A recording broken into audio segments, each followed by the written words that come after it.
모두 자리에 앉아주시기 바랍니다. 우리 좌우에 계신 분들 인사하겠습니다. 함께 예배함이 기쁨입니다. 잘 오셨습니다. 또 한 주간 애쓰시고 수고하신 분들을 축복합니다. 오늘 또 말씀을 받고 예배할 때 하나님께는 영광이고 우리는 주님의 은혜를 얻고 힘을 입고 돌아가는 시간 되기를 원합니다. 풍성함의 비결, 지혜, 정직, 절제란 제목으로 말씀을 전합니다. 한번 같이 읽어봐요. 시작. 풍성함의 비결, 지혜, 정직, 절제. 여러분, 지혜가 필요하신 분들 오늘 말씀을 잘 들어보시기를 원하고, 내 안에 정직과 절제를 원하시는 분들, 그래서 주님의 풍성함을 소망하시는 분들 오늘 말씀을 사모해 보시기를 바랍니다. 잠언 23장은 이런 귀한 지혜의 보고들로서 우리가 어떻게 주님 앞에 참 풍성한 삶들을 지켜 유지할 수 있는가, 더하게 할 수 있는가를 말씀해 주죠. 오늘 빠르게 세 가지 이 진리들을 한번 찾아보기를 원해요. 2대지로 준비했습니다. 첫 번째 말씀을 한번 읽어봐요. 그리스도의 시작. 그리스도의 진리 안에 흔들림 없는 지혜가 있습니다. 아래도요. 그 지혜 안에서 아멘 할 때 풍성함을 얻습니다. 여러분, 진리 안에서 아멘 하는 사람, 진리에 대하여서가 아니라 오히려 성경은 진리 안으로 들어오라고, 그 안에서 너가 아멘 할 때 흔들림이 없는 지혜의 풍성함을 얻는다 하셨습니다. 오늘 그 깊이 있는 말씀들을 한번 풀어가 보시죠. 부모는 자녀가 지혜롭고 정직할 때 기쁘죠. 우리 모든 부모가 그럴 겁니다. 15절 이후를 보니까 이렇게 말씀하시더군요. 내 아들아, 만일 내 마음이 지혜로우면 나 곧 내 마음이 즐겁겠고. 제가 예전에 중학교 1학년 때 도덕 시간에 무슨 발표를 하나 시키셨는데 부모님의 말씀을 왜 너는 들어야 되느냐라고 도덕 선생님이 물으셨어요. 그 기억이 납니다. 저를 제일 사랑하시는 분이시고 저보다 인생을 더 많이 사신 지혜를 담고 계신 어른이기 때문에 제가 그의 말씀을 잘 듣는 것이 맞다고 생각합니다 했더니 도덕 선생님이 너무 좋아하시는 거예요. 너는 누구냐 막 이러시더라고요. 그렇게 도덕 선생님한테 말을 잘해도 사랑받던데요. 하물며 부모가 자녀에게 지혜로운 언사를 본다면 얼마나 뿌듯하고 얼마나 감격스럽고 기쁘시겠어요. 또 마찬가지죠. 만일 내 입술이 정직을 말하면 내 속이 유쾌하리라 하셨어요. 그 아이가 충분히 거짓말할 수도 있는 상황인 것 같은데 아버지 이실직고 하면 이러합니다. 저를 용서해 주십시오. 한다면 그 정직한 고백으로 말미암아서도 기뻐하며 용납하시겠죠. 이 구절에서 말하는 그 지혜가 뭘까요? 잠언이 계속해서 언급하시는 그 지혜, 그것은 단지 IQ나 지식은 결코 아니죠. 삶의 여러 길목들에서 하나님을 경외하고 그분의 말씀에 순종하려고 옳은 것을 선택해 나아가는 그 태도입니다. 그럼 지혜는 태도예요. 그 사람의 분별력과 태도인 것을 보죠. 한번 고백해 봐요. 지혜는 하나님을 경외하는 태도입니다. 맞잖아요. 지혜는 하나님을 경외하는 분별입니다. 예, 그 분별과 태도가 있는 사람을 여러분들은 보시면서 지혜롭다 여기고 계신 거예요. 야, 아모아모계 장로님 참 지혜로우시다. 왜냐하면 그분에게서 그 지혜와 그 태도와 그 분별을 보았으니까. 와, 저 30대 젊은 집사님이 참 지혜롭네. 내가 배워야겠다. 그 젊은 어느 누군가에게서도 그걸 보았기 때문이죠. 잠언 23장 17절 이유를 보니까요. 내 마음으로 주인의 형통 부러워하지 말고 항상 여호와를 경외하라. 성령이 지금 우리에게 말씀하십니다. 너는 어느 쪽이냐? 주인의 형통을 부러워하고 있느냐? 아니면 여호와를 경외하려고 하느냐? 둘 중에 하나만 선택이 된다라는 거예요. 그렇다면 후자를 선택한다면 정령이 내 장래가 있겠고 내 소망이 끊어지지 아니하리라. 우리는 너무나 장래가 열리고 소망이 끊어지지 아니하려면 죄인의 형통마저도 내가 얻어야 되겠다 생각을 하죠. 그런데 그것이 아니라 주님 경외하면 앞길을 활짝 여신다라는 말씀이에요. 세상의 관점과 주님의 관점을 한번 비교해 봅시다. 여러분 절대 속지 않으셔야 됩니다. 죄인의 형통에 대한 선망을 세상은 뿌리에 두고 삽니다. 맞잖아요. 그가 예수 믿는 것 뭐가 중요해요? 그가 불교 신자든 뭐 이슬람교도든 뭔 상관이에요? 온갖 세상의 지혜는 인문서적 경영적으로 가서 책을 보시면 어떻게 재테크할 것인가, 어떻게 부동산으로 돈 벌 것인가, 무엇이 이 시대의 진짜인가, 진정한 부의 기준은 비트코인이다, 뭐 별의별 말들을 막 우리가 들으면서 사실은 거기에 귀가 번쩍번쩍 막 뜨이게 하잖아요. 세상이 말하는 지혜를 정리해 보면 실용입니다. 빨리 얻는 길입니다. 맞잖아요. 그리고 문화적 상대주의를 외칩니다. 다 옳다. 기독교인들, 저 이기적인 사람들아, 너희만 옳다고 말하지 마라. 절대적 기준은 없지 않느냐. 그런데 주님은 영원한 가치가 있다 하십니다. 아멘이십니까? 주님은 진리의 길이 따로 존재한다고 말하십니다. 믿으십니까? 그리고 지혜의 깊은 보화의 중심에 정보가 아니라 주님과의 깊은 관계가 있다고 말하십니다. 주님과 깊이 관계 맺는 분들이 여기 계십니까? 단연컨대 여러분들은 지혜롭고 또한 지혜로워질 것입니다. 옆에 있는 분들에게 축복의 인사해 주세요. 주님과 깊이 관계 맺으세요. 인사해 주세요. 정말 그 지혜가 풍성하시기를, 그래서 그 깊은 관계가 더욱더 깊어지시기를, 그 상호작용의 은혜가 이어지기를 원해요. 스펄전 목사님이 이렇게 그의 묵상록에서 고백하셨어요. 모든 참된 지혜가 예수 그리스도 안에서 그리고 그분으로부터 온전히 흘러나옵니다. 꼭 믿으시기를 축원합니다. 세상 지혜 따로 있고 월요일부터 토요일까지 승부 걸어야 될 지혜는 세상에 있고 직장에 있고 저 서적에만 있고, 주일에는 주님 지혜 좀 받아보자 하는 우리의 저항성이 있어요. 그 죄성이 있단 말이죠. 꺾어야 됩니다. 주님의 모든 지혜가 흘러나옵니다. 그 아래 문장 한번 읽어봐요. 지혜는, 시작. 지혜는 단순히 도덕적 가르침이 아닙니다. 지혜는 그리스도와의 연합을 통해 얻을 수 있습니다. 죄에서 벗어나 하나님을 기쁘시게 하는 삶을 사는 능력입니다. 예배를 드리다 보면 이렇게 반응을 잘 못하는 분들이 보일 때도 있어요. 그분들이 잘 할지라도 또 마음에는 뭐 다른 생각을 할 수도 있죠.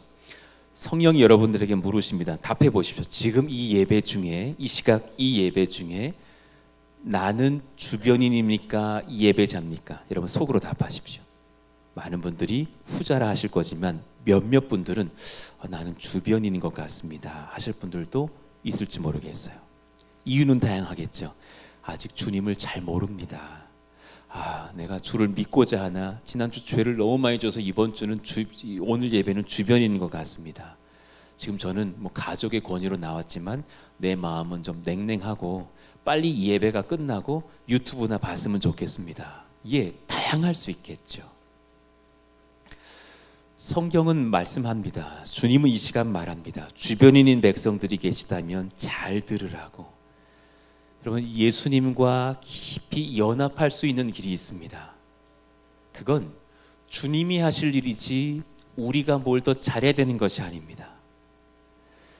여러분, 해운대에 들어가 물고기를 만나자면 수영 잘하시는 분들은 장비 좀 갖추고 물속에 들어가 물고기를 보고 나올 수는 있겠습니다. 그때 물고기들이 얘기하겠죠. 자기들끼리, 와, 사람을 봤다고. 그동안 저 위에서 그냥 발로만 이렇게 헤엄치는 사람들만 봤는데 진짜 깊이 내려와서 내 얼굴 보고 가는 사람 같다고. 반대로 한번 말해봅시다. 우리가 해변에 딱 서서 물고기들아 나와봐라고, 나 좀 만나자고. 물고기가 나올 수 있나요? 못 만납니다. 사람은 하나님이 찾아오셔야 만납니다. 제가 꼭 그런 고백을 하시는 분들을 신방할 때 이 이야기를 꼭 한다고요. 여러분 잊지 마십시오. 따라해봐요. 초신자 기도는 꼭 들어주십니다. 시작. 이거 아십니까? 또 잘못 듣고서 주님 100억이요 이런 건 안 들어주셔요. 그거 아니고요. 주님 100억이요 막 이런 거, 이건 안 들어주셔요. 일용할 양식은 주시지만 그건 쉽게 안 들어주실 거예요. 그런데 이건 꼭 들어주셔요. 주님, 저 주님 잘 모릅니다. 그런데 주님 원하시면 저 좀 꼭 만나주세요. 이 기도는 반드시 들으시는 줄로 믿습니다. 그러면 오늘 이 예배를 드리면서 누가 지혜로운 자일까요? 예, 옆에 이렇게 막 뜨겁게 예배한 사람들 보면서 막 찬양할 때면 저는 몇몇 분들과 눈이 마주쳐요. 그분들은 이래요. 어떻게 찬양을 저렇게 하지?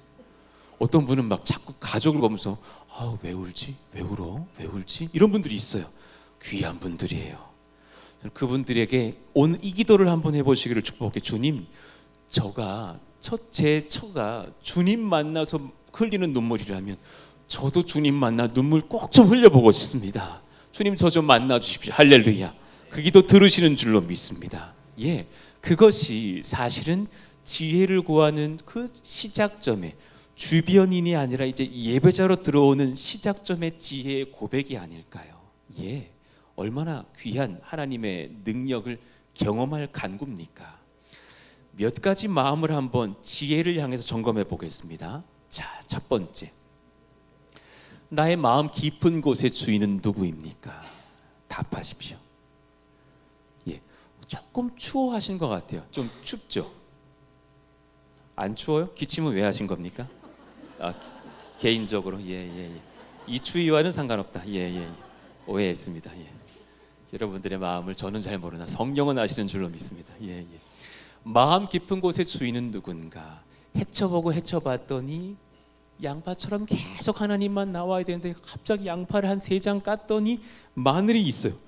뭡니까? 얘 마늘입니까? 양파입니까? 혼미합니다. 까고 깠더니 돈에 대한 나의 탐심, 내가 딱 들어가 있다면 사실은 주인이 점검돼야 되는 거죠. 마태복음 6장 24절 말씀 같이 읽어봐요. 시작. 한 사람이 두 주인을 섬기지 못할 것이니 혹 이를 미워하고 저를 사랑하거나 혹 이를 중히 여기고 저를 경히 여김이라. 너희가 하나님과 재물을 겸하여 섬기지 못하느니라. 아멘입니다. 여러분, 우리가 가끔 누가 성도 중에 환난을 당해서 돕자 할 때가 있어요. 누가 돕냐면 물질 많은 분들이 돕는 게 아니더라고요. 그렇다고 지금 물질 많은 분들이 안 도왔다고 반대로 말하는 것도 아니고요. 물질의 유무는 상관이 없고 하나님 앞에 사랑이 많고 주님 사랑 많은 받은 분들이 막 내시더라고요. 예, 어떤 분들이 막 이렇게 정말 이렇게 내실 분이 아닌데 막 모아주시는 분도 봤어요. 충분히 내실 만한데 전혀 후원이 없는 분들도 볼 때도 있어요. 저는 그런 분들 우리 모두에게 점검을 원해요. 당신의 주인이 혹시 돈은 아닙니까? 물질은 아닙니까? 점검해 볼 필요가 있어요. 내 이야기면 오늘 회개하면 족할 줄 알아요. 그런가 하면 두 번째, 내 마음속에 하나님이 아닌 은밀한 다른 주인이 있다면 성령의 검으로 오늘 죽여야만 합니다. 성령께서 오셔서 그 말씀의 검으로 그 악한 것을 치셔서 내가 주님 앞에 엎드려질 수 있기를 축복합니다. 골로새서 3장 5절 말씀이요, 선포합시다. 시작. 그러므로 땅에 있는 지체를 죽이라.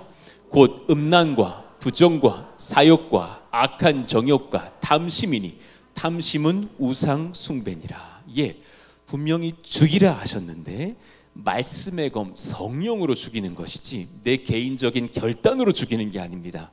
내가 할 것이 아니라 성령의 검, 오늘 이 말씀을 받고서 말씀 앞에 순종하기로 결단하고 성령의 은혜를 구하십시오. 우리 가운데 음란이 끊어질지어다. 부정과 사욕이 끊어질지어다. 예, 악한 정욕과 탐심이 끊어질지어다. 30대 40대 분들이요, 40대만 해도 좀 덜한데 30대 때 부부싸움 많이 하는 분들이 있습니다. 아내들이여, 당신 남편은 당신 아버지가 아닙니다. 남편들이여, 당신의 아내는 당신의 어머니가 아닙니다. 서로에게 구할 걸 구할 것이 아니라 오히려 줄 걸 주려고 하시면서 그를 인정하십시오. 어느 성도가 저와 교제하다가 어느 형제가 이런 고백을 하셨던 적이 있었어요. 예. 참 좋아해서 사랑해서 결혼했는데 결혼해 보니까 왜 이렇게 우리 아내는 잔소리가 많습니까? 너무 싫었다고. 쌓이고 쌓이다가 너무 싫어서 사실은 아내를 많이 미워했었노라고. 어느 날 기도하다가, 기도도 아니고 탄식하다가 결혼을 잘못했다라는 생각까지 들어와서 훅 내 마음에 내가 죄 가운데 있구나. 근데 어느 날 보니까 제가 설교를 하는데 결혼은 하나님이 짝져 주신 거라는 말씀 들으면서 회개했다라는 거예요. 그리고 마음을 나누게 됐답니다. 그리고 나서 내가 그 미움이라는 것을 사랑했지 아내를 사랑한 것이 아니라는 것을 분별케 하셨다고 하시면서 많이 눈물 흘리는 형제를 고백을 들어봤던 적이 있었어요. 같이 기도하고 회복하고 나니 그가 했던 말씀이 기억납니다. 하나님, 아내를 사랑할 힘을 주시니 감사합니다. 아내를 기뻐할 소망을 주시니 감사합니다. 이 은혜가 아내에게도 임하기를 원합니다. 여러분 꼭 기억하십시오. 내 남편 그렇게 쇠파이프 아닙니다. 언젠가 부러질 수 있습니다. 내 아내 강목이 아니에요. 부러질 수 있어요. 서로 불쌍히 여겨주시고 돕는 배필이 되어 그를 자꾸 바꾸려 하지 마시고 그를 인정해 주시면서 내가 도와주시면서 사랑하는 성령의 가정 되시기를 축원합니다. 예, 그것마저도 그는 성령의 검으로 아내를 찌른 게 아니라 내 마음에 미움을 찔러냈던 거죠. 깨달았던 거죠. 깨달음이 복된 거죠. 세 번째도 한번 읽어봅시다. 3번이요. 그러나 시작.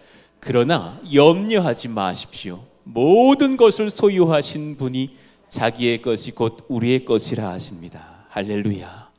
여러분 하나님의 것은 여러분의 것이에요. 염려하지 마시기를 원합니다. 표정들이 근데 왜 안 주시나요? 이런 표정들이신데 믿으시기를 원합니다. 누가복음 15장 31절 말씀 읽어봐요. 시작. 아버지가 이르되 예 너는 항상 나와 함께 있으니 내 것이 다 내 것이로되. 굉장히 중요한 고백이에요. 말씀이에요.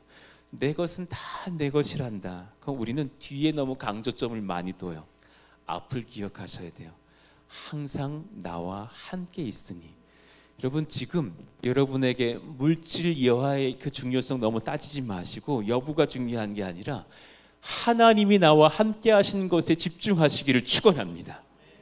여러분 그리고 반대로 질문해 보기. 여러분들은 주님과 함께 하십니까? 아까 그 탕자 두 아들의 비유에서 우리는 옛날에 너무나 탕자의 비유, 둘째 아들은 못된 탕자라고 그랬지 않습니까? 팀 켈러 목사님은 아니라고 그의 프로디글 갓이라는 설교에서 탕부 하나님, 마구 아들들에게 내주시는 방탕한 사랑하실 것 같은 너무나 아낌없이 주시는 하나님이라는 그 설교에서 탕자는 이 집에 둘이라고, 집 나간 탕자, 집 안에 있는 탕자 둘이라 그러시는 거 아닙니까? 안에 매일마다 수고로 일하고 있는 아들 하나가 있기는 있는데 아버지와 함께 할 줄 모르는 아들인 거죠. 그래서 아들이 심술 났던 것이 저에게 염소 한 마리 잡아주신 적이 있습니까? 어떻게 또 둘째 아들이 돌아왔다고 송아지를 잡습니까? 화를 냈던 거죠. 아버지가 뭐라 하십니까? 너 나랑 함께 있기 때문에 그냥 내 것이 다 네 것이라. 아버지 저 염소 한 마리 좀 잡아주세요 하면 될 것이에요. 주와 함께 있어서 골방의 기도에 들어가서 주님 찾고 구하면 복 주실 것을 왜 우리는 구하지 않으면서 주님 원망만 하느냐라는 말씀입니다. 옆에 있는 분들에게 선포해 주십시오. 주님 것이 당신 것이래요. 선포해 주십시오. 한 번 더 인사합시다. 그 것만 구하지 말고 주님을 구하세요. 시작. 그거 좀 빨리 내놓으시라고 그럴 게 아니라 주님을 구하시면 주시는 줄로 믿어요. 근데 제가 아는 주님은 한 번에는 안 주셔요. 날마다 주셔요. 그 은혜를 누리시면 얼마나 감사할까요? 예, 너무 기쁩니다. 네 번째 질문입니다. 그분의 것들을 받는 길이 있어요. 내 소원 말고 주님 뜻을 먼저 구하는 거예요. 꼭 기억하시길 바랍니다. 주님은 우리 필요를 다 하셔요.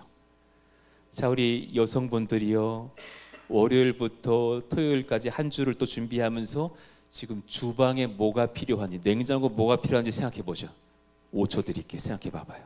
뭐가 필요하세요? 예, 생각나셨죠? 물어봐요. 주님 아십니까? 주님 아셔요. 야, 난 니네 집에 양파 떨어진 줄은 진짜 몰랐다. 그럴 주님이 아니세요. 우리 남편분들이요, 애를 몇 낳습니까? 예, 셋입니까? 둘입니까? 넷이라고요. 예.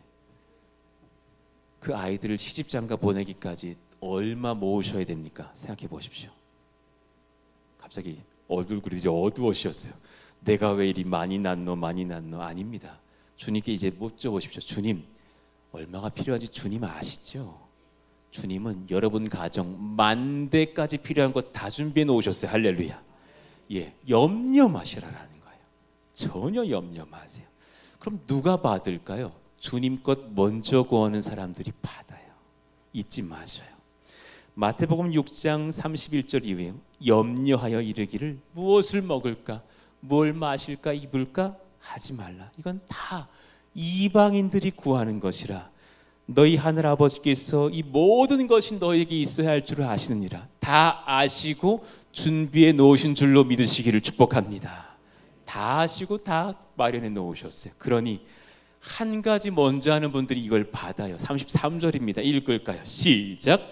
그런즉 너희는 먼저 그의 나라와 그의 의를 구하라. 그리하면 이 모든 것을 너희에게 더하시리라. 그러니 참 귀한 것이 우리에게서 돌려 주의 나라의 시선을 먼저 가보시는 거예요. 예. 누군가는 수양회 참석 여부를 고민하겠지만 그 눈을 이미 다 돌려버려서 수양회를 섬기려고 애쓰는 분들도 있어요. 그 눈도 한번 떼어보셔봐요. 예.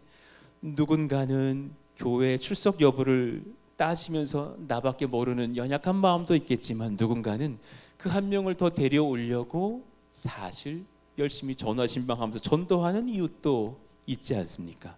그가 먼저 복을 받지 않겠어요? 6년 전의 기도의 그 간증을 여러분 기억해 주십시오. 정말 저희 막 땅 사고 뭐 어렵고 쫓겨나게 되었고 저쪽 고독 땅에 있을 때 주님 정말 저희 교회만큼 어려울 수가 있습니까? 저 좀 도와주십시오. 어떻게 이렇게 교회가 어렵습니까? 저를 좀 살펴주십시오. 막 울고 있는데 너희 교회보다 어려운 교회를 도우라. 내가 너를 돕겠다. 잊혀지지가 않는 음성입니다. 제가 반문했습니다. 저희보다 어려운 교회가 있나요? 군교회를 도우라. 내가 그들과 함께 너희에게도 복을 더할 것이라. 그 이야기를 교회 성도님들에게 말씀드렸고 바로 아멘 하셔서 상무대부터 도왔던 그런 추억들, 상무대 200명에게 편지 다 쓰고 복음 선물 준비해서 코스트코에서 초콜릿 2,000원어치 3,000원어치 사다 주고 사형리 사서 선물해서 넣어주자 하고 있는데 상무대 전화가 왔어요. 저희 600명인데요 200명으로는 안 되겠습니다. 성도들에게 말했더니 그때 성도들이 한 100여 명 있었는데 하자고 어른들부터 아이들까지 편지를 쓰기 시작한 600장을 다 친필로 썼다니까요. 지금 하라면 귀찮아서 안 합니까? 그 초기 정신을 기억해 보십시오. 왜 못할 게 뭐 있어요? 600장 어떤 분을 권사님이 막 30장 제가 써 이렇게 편지지 30장 주세요. 다 쓰고 막 그러셨다니까요. 그래서 도왔더니 세상에 거기서 끝날 줄 알았는데 상무대 목사님이 지상작전 사령부 목사님에게 전화하셔가지고 이런 교회 있다고 모두가 교회가 우리를 외면했는데 이런 교회 하나 있다고 대형 교회 아니라 조그만 교회라고 그분이 나를 부르셔서 소통하시다가 하시는 말씀이 군을 잘 몰라요. 제가 교도소 출신이라 제가 군복무를 부산 구치소에서 했어요. 수감자가 아닙니다. 예, 졸다 깨셔가지고 목사님 수감 경험이 있으시다 이러지 말고요. 2년간 복무를 한 거지 그 수용이 아니에요. 예, 수감이 아닙니다. 거기 있다 와서 군을 잘 몰라서 21사단 좀 도울 수 있겠습니까? 뭣도 모르고 돕겠습니다. 인원이 좀 많습니까? 좀 많은데 할 수 있습니까? 하겠습니다. 뭣도 모르고 전대원을 돕겠습니다. 몇 명인데 1만 명입니다. 오, 당황스럽더라고요. 당황스러워. 1만 명, 3,000원씩 1만 명 하면 3천만 원이에요, 여러분. 그리고 주변 부대도 도울 게 있었어요. 막 도우면서 그 가을 겨울 막 하면서 한 4천만 원 정도를 썼던 것 같아요. 잠깐 우리 교회가 땅을 사야 되는 걸 아예 잊었어요. 뭘 해야 되는 걸 잊었고 주의 나라, 우리 믿음의 후대, 군장병들 그들에게 복음 전하자. 온 교회가 막 불탔던 기억이 나요. 예. 그리고 나서 하나님께 복 받으면서 여기까지 왔던 기억들을 추억해요. 그리고 우리는 지금 참 뜨거운 교회, 탁월한 교회예요. 새 가족들을 만나볼 때마다 꼭 이 말씀을 하세요. 우리 교회는 예배가 뜨겁대요. 할렐루야. 찬양부터 뜨겁대요. 그래서 어떤 성도들은, 새 가족분들은 여기 인도자와 팀들을 조사를 했더니 전문 음악사인 줄 알았더니 직장인들이시더래. 근데 이렇게 은혜가 되고 말씀에 뜨겁고 눈물 흘리는 교회, 그리고 주중에 연구해보고 주일에 연구해보고 성도들이 다 기뻐하고 에너지가 넘치더래. 할렐루야. 왜 이렇게 여러분 뜨겁죠? 어떤 새 가족은 그래, 밥도 열정적으로 먹는데. 그건 세상 사람도 그렇지 않나요? 막 밥도 막 기쁨으로 열정적으로 먹고 막 서로 기뻐하고 섬기고 막 서로 커피 사고 막 뜨겁고 막 사랑이 넘친데, 이 교회가 깨어있는 교회라고 막 그런 고백들을 하시더라고요. 여러분, 그 복을 질문할게요. 우리가 인위적으로 만들어낸 하나님의 역사인가요? 하나님의 역사인 줄로 믿습니다. 왜냐하면 주님의 걸 먼저 구하는 교회니까. 그런 교회 더욱 되게 하여 주옵소서. 그런 은혜의 원리들을 배워가시기를 원해요. 다섯 번째, 기억하십시오. 여러분, 은혜 중 은혜는 그리스도의 십자가임을 잊지 마십시오. 읽어봐요. 시작. 은혜 중 은혜는 그리스도의 십자가임을 잊지 마십시오. 여러분, 모든 복 중에 최고의 복은 돈의 복이 아니라 예수님이 나를 만나주시고 그가 나를 구원하시고 이 땅에 오셔서 십자가에 죽고 부활하신 은혜인 줄로 믿습니다. 아멘입니다. 십자가 없이 지혜 없고 예수님과의 만남 없이 복이 없습니다. 여러분, 모든 죄사함을 해결할 수 있는 그런 은혜의 길, 그리스도 안에 있습니다. 에베소서 1장 7절 말씀 읽어봐요. 시작. 우리는 그리스도 안에서 그의 은혜의 풍성함을 따라 그의 피로 말미암아 속량 곧 죄사함을 받았느니라. 그 안에서 모든 풍성한 것을 주시는 예수님, 그 근원 되신 주님을 만나시기를 원합니다. 고린도 전서 1장 30절에 말씀에는 없지만 그분이 우리에게 지혜와 거룩함과 의로움과 구속함이 되신다 그랬어요. 내가 스스로 얻을 수 없는 것 네 가지, 그걸 다 주신대요. 지혜와 거룩과 의로움과 구속함. 저는 27세 정도 즈음에 약간 영적인 가슴 아래를 좀 했었습니다.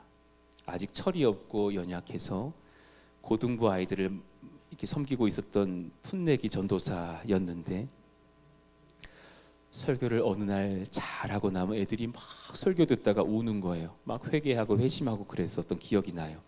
그러면 감사하면 되는데 그날 밤에 부담이 확 와요. 다음 주는 어찌하노? 얼마나 또 잘해야지 되나? 그리고 애들이 막 은혜 받고 바뀐다고 그러고서 안 바뀌더라고. 실망이 확 와.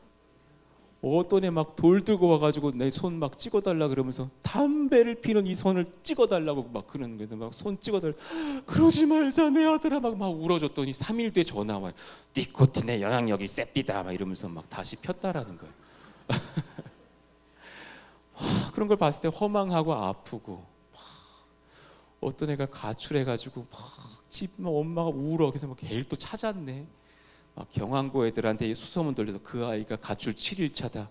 이 아이를 수소문해 주면 내가 상을 내리겠다 했더니 애들이 또 발표를 해가지고 지금 막 사진이 도착해. 게임방에서 게임하고 있는데 막 사진이 막 실시간으로 와.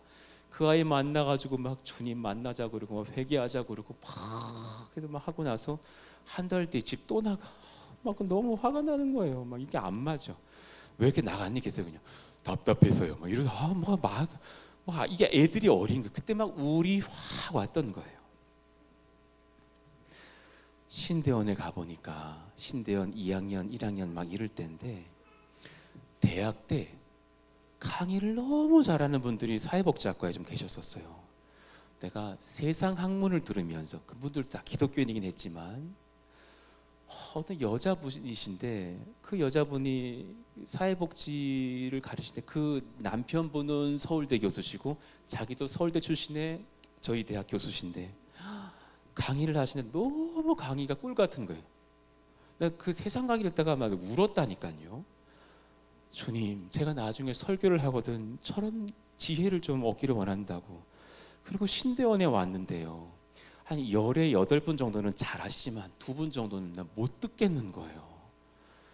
이게 막 농담하시고 막 그러는 거예요. 내가 정말 이 설교를 듣는 우리 신대원 교수님들 계시면요, 설교 잘해 주셔야 돼요. 전도사 실족해요. 그런데 내 마음속에 어린 마음도 있었던 것 같아. 막 목회학 수업인데 목회학은 현장 가서 배워이 막 이러다가 뭐 자기 부부 관계했던 얘기가 막 별의별 막 너무 시험이 드는 거예요. 그래서 어느 날 깊은 우울과 탄식이 있어서 약간 디프레스가 와서 수업 가고 싶지가 않은 수업을 갈 힘이 없더라고요. 그래서 방에 툭 누워가지고 울먹울먹거리면서 이런 기도를 했답니다. 정상은 아니었죠. 주님, 내일이 또 주일이네요. 주님, 내일 일어났을 때 제가 천국에 있으면 참 좋겠습니다. 좀 정상은 아닌 거죠. 근데 감히 주님, 내가 자살하고 싶지는 않습니다. 그럴 마음도 없어요. 그런데 쑥 좀 걷어가시면 어떻습니까? 그런 답답함과 정되지 않은 것들이 있었죠. 그리고 어느 정도 시간을 지났고 그런 우울을 달고 있는데 주기도문을 배우고 있는 중간에 교수님이 어느 질문을 하고 질문에 대한 답을 찾게 됐었고, 때마침 고등부 아이들에게 설교해야 될 주일 설교 본문이 주기도문 본문인 거예요. 그 본문을 찾으면서 어느 지점에서 참 영적인 질문이 있어서 제가 답을 찾는데 모르겠더라고요. 아무리 성경 봐도 잘 모르겠더라고요. 목요일에도 답을 못 찾아서 막 기도했던 기억이 나요. 주일까지 설교 준비 날도 얼마 안 남았는데 주님, 저 주기도문의 이 부분이 참 모르겠습니다. 저에게 답을 알려주십시오. 그리고 가서 도서관에 가서 기독교 강요의 초판본을 꺼내 읽는 거예요. 기독교 강요, 기독교를 강요한다라는 말이 아니라 기독교를 소개합니다라는 책이에요. Institute of Christianity라는 책인데, 초판본은 칼빈 선생이 처음으로 써서 수정 번하자는 첫 번째 권 초판본인데 그 책을 26살에 썼습니다. 그 중반에 주기도문이라는 부분을 읽는데 궁금했던 답이 거기 2문장으로 적혀 있는 거 있죠. 이거였구나. 긴 글도 필요 없네. 2문장으로 성경을 헤집어 놓으셨던 그 칼빈이라는 청년이 답을 써놨는데, 나는 우울증이 와가지고 꽉 그냥 천국 가버리고 싶은 나이가 27인데 이 열변을 토하고 있는 수백 년 전에 이 청년의 나이는 26이었던 거예요. 거기서 막 울면서, 주님, 나는 왜 이 지혜가 없습니까? 나는 왜 이렇게 인생이 답답합니까? 나는 왜 전도사무소도 이렇게 죽고자 하고, 나는 신도는 어떻게 판단하고 있습니까? 나의 답은 어디 있습니까? 그분이 주셨던 말씀이 뭐냐면, 겉만 앓지 말고 말씀으로 들어오라. 지혜로 들어오라. 여기에 너의 인생에 보화가 있지 않느냐. 너는 죄인이라 그러시더라고요. 막 울었던 기억이 나요. 내 능력으로 설교하려 했던 죄, 그리고 막 교수님 보면서 판단했던 죄들이 막 떠오르면서, 아이들을 막 판단했던 죄가 떠오르면서, 내가 몰랐구나. 그때부터 얼마나 성경을 많이 탐독했던지요, 얼마나 많이 고전들을 읽었던지요. 그때 만났던 로이드 존스, 그때 만났던 조난 에드워즈가 저를 다 치료해줬던 것이 아니고 성경이 얼마나 다 치료했던 것이 아닙니까? 여러분, 오늘 일대지혜에서 지혜를 배우십시오. 하나님의 거룩한 지혜 안에 여러분 인생의 명답이 있습니다. 할렐루야. 깨달으시기를 원합니다. 그 모든 마음의 답답함이 있으니까 약이 아니라 우울증 약 줘봐야 세로토닌 건드리는 거 아닙니까? 저도 다 배워봐서 압니다. 이 보화 안에 답이 있는 줄로 믿습니다. 할렐루야. 오늘의 말씀 안에 답이 있는 줄로 믿습니다. 그 답을 찾으시기를 축원합니다. 재수할 때 고민이 떠오릅니다. 너무 부담 가고, 너무 가고 싶은 대학이고, 넌 너무 무능한데 꿈은 높고 난 너무 낮은 거예요. 너무 답답한 거예요. 너무너무 안쓰럽게 공부하는 저를 보는데 이상하게 친구들이 하는 말이 왜 너는 성적이 안 오르냐, 성적이 안 오르냐. 예, 재수생분들이요, 성적이 안 오르신 분들은 저를 찾아오시길 바랍니다. 제가 여러분 마음 압니다. 진짜 열심히 했는데 살은 뒤룩뒤룩 찌면서도 성적은 안 오르는 거예요. 운동량이 부족하고 밥량은 늘어나면서 공부하라는 데가 갑자기 공부를 하니까 식사량이 증가하더군요. 성적은 안 오르는 거예요.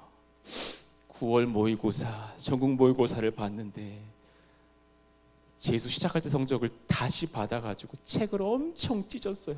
막 찢으면서 화가 나서 그날 하나님의 님을 안 붙였어요. 하나 나와봐.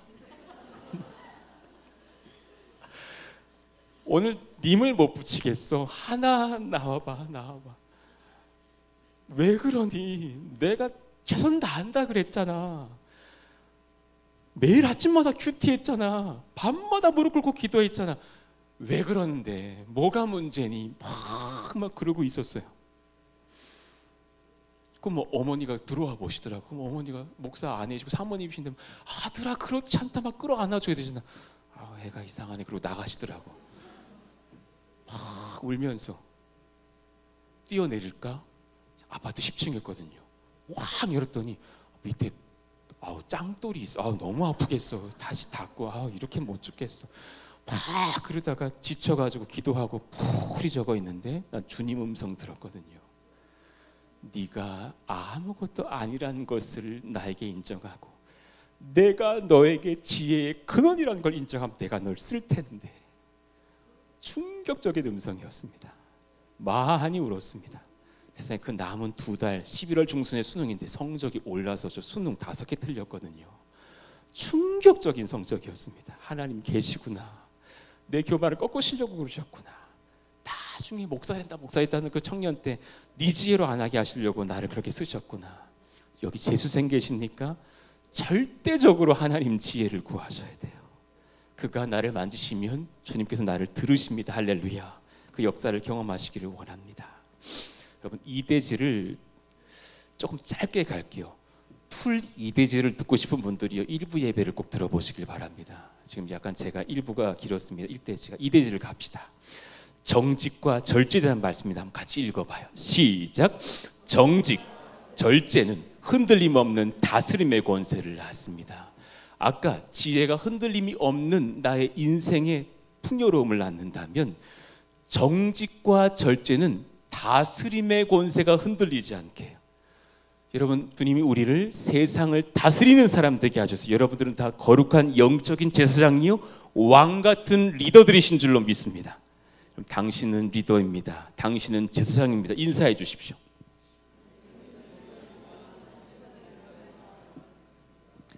그러려면 꼭 이 2가지가 필요해요. 마음에 꼭 새기고 돌아가세요. 정직과 절제입니다. 고백해요. 정직과 절제. 이걸 놓치시면 안 돼요.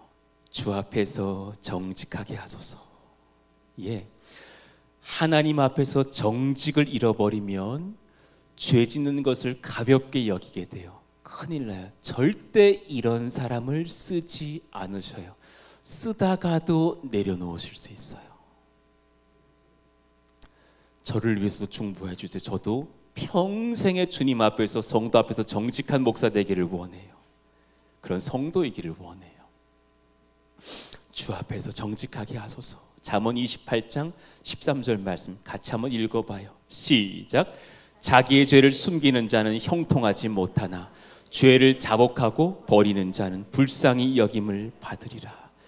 꼭 기억해 보시고 내 마음 안에 아내가 알면 알면 안 되는 것들을 내가 하고 있다.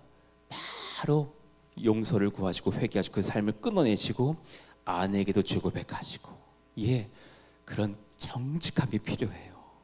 하나님은 그런 우리를 쓰십니다. 그런가 하면 2번째, 주 안에서 절제하게 하소서. 절제가 마음속에 탐심과 연결되어져 있어요. 마음속에 탐심과 절제 없음은 연결되어져 있습니다. 고백해봐요. 마음속에 탐심과 절제 없음은 연결되어 있습니다. 내 마음에 지금 혹시 절제 없음과 탐심 때문에 자꾸 세상으로 가고 있지는 않은가 잘 보셔야 돼요. 잠언 23장 20절, 술을 즐겨하는 자들과 사실은 술의 문제가 아니라 절제 없음이에요. 고기를 탐하는 자들과도 탐심이죠. 더불어 사귀지 말라. 술 취하고 음식을 탐하는 자는 가난해질 것이요, 잠자기를 즐겨하는 자, 절제 없는 사람이죠. 헤어진 옷을 입을 것임이니라. 우리 마음 가운데 끊임없는 탐심은 절제로 잡아야 되는 거예요. 디모데 전서 6장 9절 10절 말씀이요, 부하려 하는 자들은 비전이 딱 저것만 있는 분들이요, 여러분 무섭습니다. 죄가 됩니다. 읽어봐요. 시작. 부하려 하는 자들은 시험과 올무와 여러 가지 어리석고 해로운 욕심에 떨어지나니 곧 사람으로 파멸과 멸망에 빠지게 하는 것이라. 10절 말씀 이어봐요. 시작. 돈을 사랑함이 일만하게 뿌리가 되나니 이것을 탐내는 자들은 미혹을 받아 믿음에서 떠나 많은 근심으로써 자기를 찔렀도다. 이런 분들의 특징이 뭐냐면 귀가 가벼워요. 누가 뭐해서 부자일 때 그래 저거 해야 되겠다 저거 해야 되겠다. 안 돼요. 우리는 하나님 앞에서 내 마음을 잘 절제해야 돼요. 하나님의 사람은 절제하며 그 안에서만 승리가 있습니다. 믿으십니까? 주님은 절제하는 사람에게 승리를 주시고 그를 쓰십니다. 고린도전서 9장 25절 같이 선포해 봐요. 시작.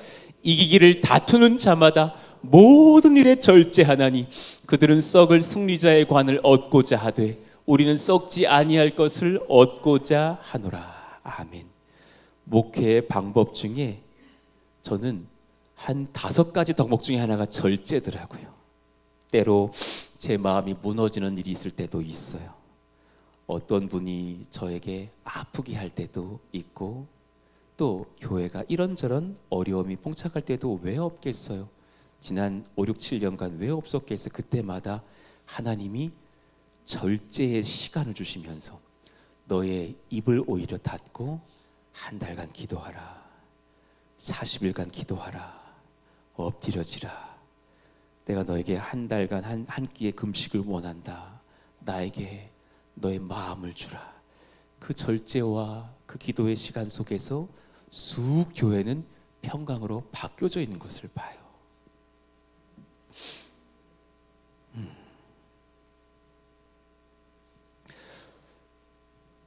디모데후서 1장 7절의 말씀, 제게 주신 목회의 철학과도 같은 말씀이었는데요, 저는 이 말씀 참 사랑해요.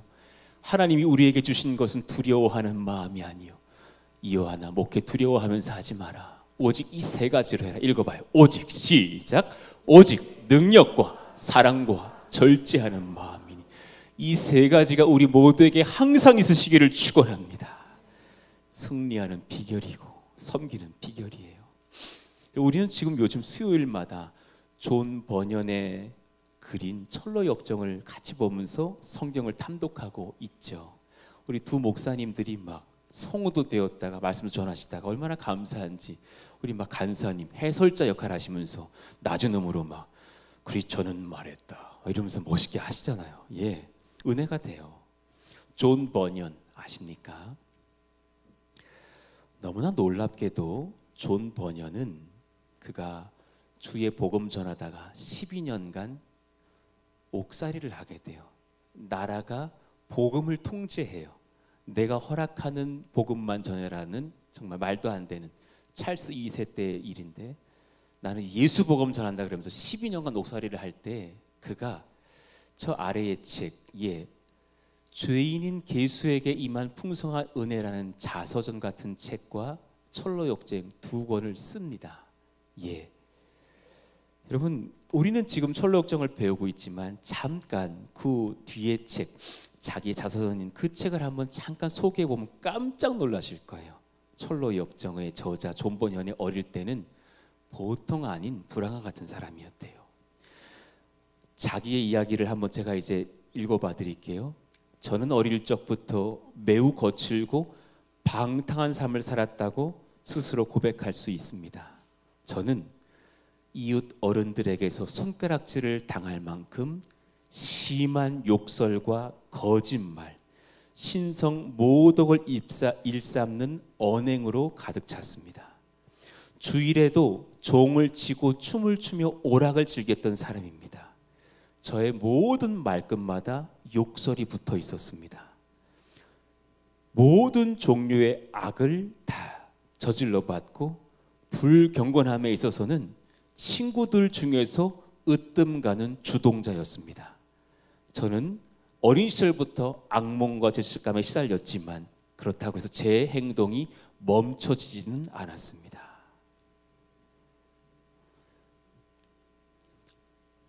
어느 날 엘스토우 마을 광장에서 친구들과 어떤 게임인지는 모르겠는데요, 팁캣이라는 게임을 하며 놀고 있을 때였습니다. 제가 그 게임에서 졌고 분노가 치밀어 올라 상대방 친구에게 심한 욕설을 내뱉었습니다.